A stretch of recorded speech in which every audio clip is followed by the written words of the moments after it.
フルカウンター Alright lads, welcome back to another 7 Days Since video. I'm not saying Grand Cross because this is not Grand Cross, because this is the new game 7 Days Since Origin. And well boys, what we're going to do now is break down the trailer like we did last time with Black Clover and go over everything that you have missed, and as well all the little Easter eggs, and as well some speculation. I kind of did that in my first reaction, but that was my first initial reaction, and to be fair, I caught a lot of the stuff. So as a massive 7 Days Since fan, this is a dream game, bro. Like, it's unreal the fact that we're getting this. I can't stress it enough, man. And to be fair, it almost seems too good to be true. The animation in some parts of the game looks almost animated rather than the actual gameplay stuff. So we'll speculate a little bit later on, but boys, let's just dive in. And starting off, we do have the first town, which is Vanya, which is a given. This is the first town that many others and Elizabeth do visit together, and it starts with the whole 17 storyline. But this game is a true sequel to Grand Cross and also being developed by the same people who made Grand Cross, so do expect to see a lot of overlapping features such as character models and also just, like, you know, references and features that are just kind of funny. So first, we do see the people that are, I think, in the PvP Fat Festival or just in the towns you see in Grand Cross. So a good little callback there, but also good to be them just reusing some assets. We also get to see the chickens, which made a return. They have no correlation, but the fact that they gave them a UR card in Grand Cross is just quite funny. Also, we get to see one of my favorite features that kind of got unnoticed was the fact there's a fat ginger cat. I think there was a meme on Genshin where there's cats and dogs that you can't pet, and there's kind of like a big thing of people saying, oh, let us pet the dogs and cats. So hopefully Netmarble fixes that feature from Genshin and lets us pet the cats. Also, if I want to point out, is the whole city is so live. It's full of people doing normal things, playing in the pond, people coming and doing work from the looks of it. Hopefully that's not a trailer exclusive thing that's actually in the game, because obviously the trailers do like to hype things up, so this might not be in the live version. But if you can visit a town and people are just doing normal things like normal people, then that'll make this game feel so much more like lively and like more realistic. It's gonna be insane if they do this. So despite us seeing many others ripping the sword from the ground placed by Guild Thunder, obviously starting off the 17 storyline, we get to see this screenshot here, which once again full of people and boars and just crazy to think about this being actually in a game. But we get to see 3 people. One, Medi, Otis, Hawk, and Elizabeth, and it's someone in the middle, which is a spoiler, so if you don't want to be spoiled here, then get off the video. This is literally the last episode of 7 Days Since. But we do get to see Tristan, and Tristan has been confirmed to be coming as playable character, so it's a little weird to play through the story of 7 Days Since, which we're going to do, but also have an original story as well, but then also have Tristan alive. I don't know, it's going to be weird, but I think Netmarble is really embracing the fact that we are getting endgame content, which is established straight away in the first 7 seconds. Because along with Tristan, we get probably the most mind-boggling thing that I never thought they would add, and it stands out so much that I saw them in my first initial reaction. It's the Boa Tavern. Obviously, I'm joking, but these two right here, Sin and Percival, are actually in the game. This is unreal, because this means they're going to be including content from Fortnite's Apocalypse, and if you haven't read the latest chapter, which I'm not going to spoil, it's insane. Honestly, I love the story so far. We get to see characters that are past the 70s storyline, such as Hauser, for example, that is like now an adult. It's honestly, the story's sick, and it's only getting started, and we get to see the Sins return, and it's going to be insane to see this in the game. I'm hoping to do the same for Grand Cross, and the fact that they've essentially got the licensing, because I think there could be a problem there. It gives me hope that Grand Cross is also going to include these two later on in the future. But man, this is like the biggest thing for me. Percival is one of my favorite characters. He does have green hair, which if you don't know, I'm a massive fan of green with Doja and Chandler. Honestly, I cannot wait for these two, man. Then we get the Galland boss battle, and I think he does do critical over. He doesn't change, but that looks like the animation. We do get to see, obviously, range attacks that are going to be, like, destroying trees, which so a lot of the destruction we see later on as well. We also get to see the bears, or, like, cubs, or whatever you want to call them, which are villains from Grand Cross, that in the 4 sagas, I think. So, once again, another reference, that's kind of cool. Also, the size difference. Galland is huge, which is, you know, more or less accurate to what the game is supposed to be. Unlike Grand Cross, where he's really small, Galland's massive here. Now, I don't know if that's because he's a boss, or if Galland's actually that tall. But essentially, when we do get Galland as a playable character, is he going to be this big? I want to say yes, because we have Giants confirmed already with Diane being in the game. Not that she's not playable yet. We saw her later on in the trailer. But it's safe to say they're going to make Diane playable, and there's no way she's not going to be a Giant. Yes, they might do a small Diane one like they done in Grand Cross, but it's going to be a little weird because Genshin Impact doesn't have Giants. They're all the same sizes because that's kind of how the game is. So if we could run around with Giants and Galland being that tall, that is just is honestly sick. And if they're going to this scale, what's next? Could we get the Supreme Deity and also the Demon King as actual enemies? We'll reverse them. People thinking we're going to get that in Grand Cross, and honestly, I don't know how they're going to do it in Grand Cross because, you know, there's a much smaller scale. With this game, it's going to work, and they're going to be massive, so I can't wait to see it. Also, it does look like Mediolis does have a double jump, so I'm not too sure if Genshin Impact has that. I've not played it too much. I'm pretty sure they only have one jump, so,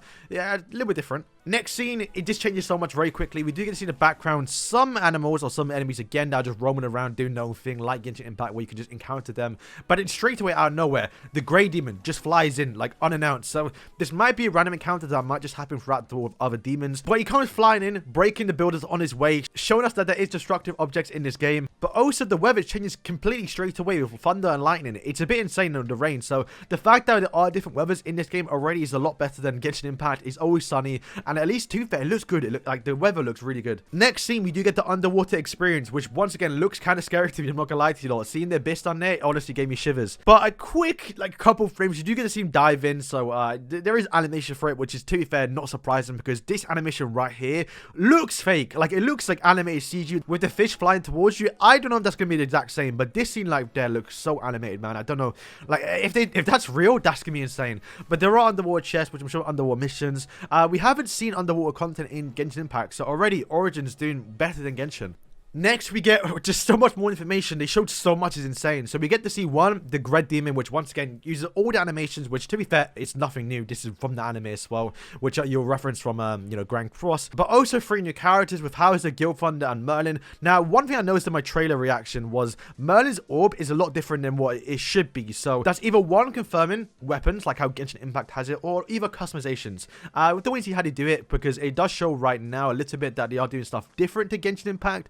So we might not follow the same model as them, but there is going to be some sort of customization, whether it be pulling for weapons or whether you got to buy them in in-game currency. But you can customize the character, at least the weapon department. No confirmation yet on the actual outfits, but we'll see. Also in the back, we do get to see some landmark that looks like to be some sort of dungeon that you can explore when you get a certain amount of resources, similar to Genshin Impact, for example. And just for where we are in the world, it does look like we're literally right below the Fight Festival, which is kind of a good spot for them, because that's kind of when Hauser and Gilthunder kind of show up more or less, like, you know, actually like friendly characters. But it does look like as well, we get to see some animations with Gilthunder and also Hauser. And the biggest thing, there are people here, and it does like he's controlling all of them, but that might just be for the trailer. But this could be a 4-player open world where you can invite your friends again, like once again like Genshin Impact. But the fact you can play with your friends is kind of sick. And oh mate, I can't wait. Sorry, I'm fanboying him, but like just the fact you can play with your friends in an actual open world 7 days in this game, it's a dream. Also, leading to the next clip, we do actually have a confirmed day and nighttime cycle. Last clip we just saw was kind of like noon, which is could be a hint towards Escanor. I don't know, because imagine an actual transforming Escanor where he's like himself during the actual daytime, but then at nighttime he's his small skinny self. That was such a cool mechanic. It's something I can see them introducing if they went out the way to make a day and nighttime cycle, which is just insane to think about, man. Because this game might actually introduce skinny Escanor before Grand Cross, which is insane to think about. But to break down the scene even more, we do get to see Elizabeth and Hawk, which is not our uncommon duo. They're always together, typically first as well. So if this is a playable character, I think he might be the weapon. I'm not too sure how they're going to do it, but it's safe to say if they are going to do Elizabeth and Hawk, it will be a playable character like we can see now, which makes sense to show them two together first. Also, she is looting, and once again, the animation, if that is true, like, is every character going to have special animations with holding baskets? That might be kind of sick, or might just be exclusive to her. I don't think it would be, but that's kind of cool. Next, we get scenes that I'm not too sure what this is actually. So in the bottom right, that looks like the Borat Tavern. Now, however, there are a lot of actual places in this world that actually look like the Borat Tavern, because that's kind of how the world design in this world is.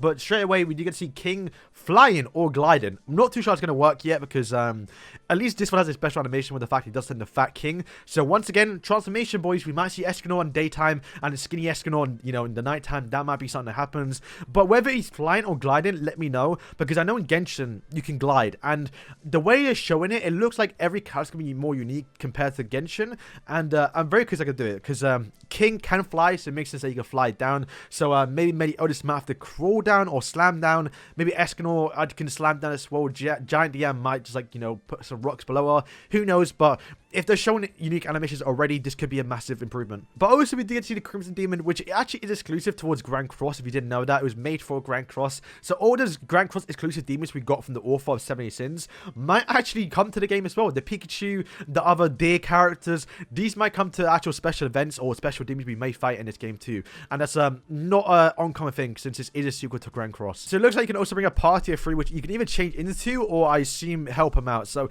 right now they're going to call for the Dionysus, which is going to going to be helpful towards getting him up. Once again, you cannot fly, so King gliding down looked more of gliding than flying. But as I pointed out in my actual video when I reacted to it, this is actual reference towards Grand Cross. The Diane actual cutting is straight from Grand Cross, and I think the bar one too. I believe the only original one is Elizabeth right here, because it does look a lot different. But once again, just using my answers from Grand Cross, is Grand Cross 2 basically. But considering this Dionysus was to actually build it up in a wall, what are the Barnes and Elizabeth one? I have a theory that Barn might just be literally picks you up and throws you, like how we have one of the openings. Elizabeth, considering it's not good as Elizabeth, I think she might not fly you above, but maybe heal you. I don't know. I think they might do a different assist where they come in, or just be actual, like, you know, structure assist. But I'd assume Diane, if she was to have one, would be damage too. But if you look at Diane's height, she is kind of tall. So once again, going back to that Galland theory, is Diane going to be this big as playable character? She's got to be, otherwise it wouldn't make any sense. And they showed us already, they are staying true to 70 Sins lore, so she has to be a playable giant. And obviously this scene right here, taking inspiration straight from basically Zelda and Genshin, so there is going to be a stamina feature in this game, which is just, you know, it makes sense. It's a Genshin copy basically. And yeah, this part right here is actual just a very seamless animation. And oh my days, so much information. So firstly, we have Vanya down there at the bottom. Then from what I believe at the top over there, that is the Fire Festival with the massive bridge. That's where Diane Gideon was.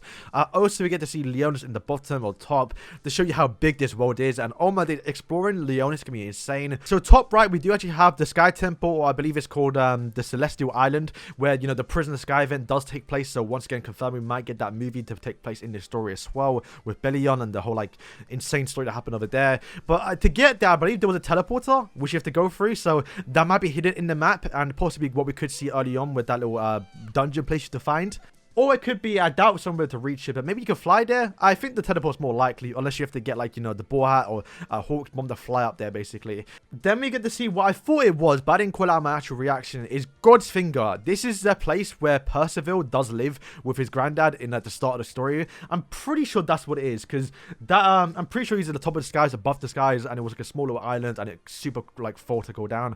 But yeah, the fact that we're, you know, Percival and Sinner in the game, that is insane to think about. I really far in the back, you do get to see a pink tree, which is obviously most likely going to be the actual fairy kingdom or the fairy forest, which is kind of beyond Leonis, which is like, bro, the fact they give us so much information here.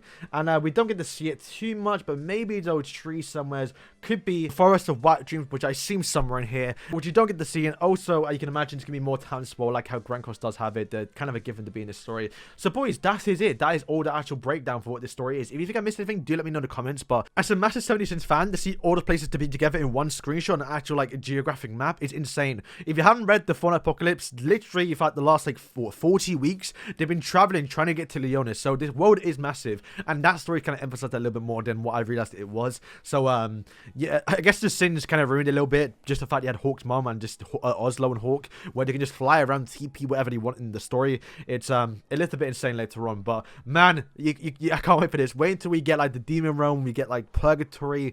This is going to be honestly one of the best anime gacha, not even gacha, best anime games ever made, if they do it properly, because, well, like this is what every anime game dreams of, like having their world to be explorable in an open world RPG.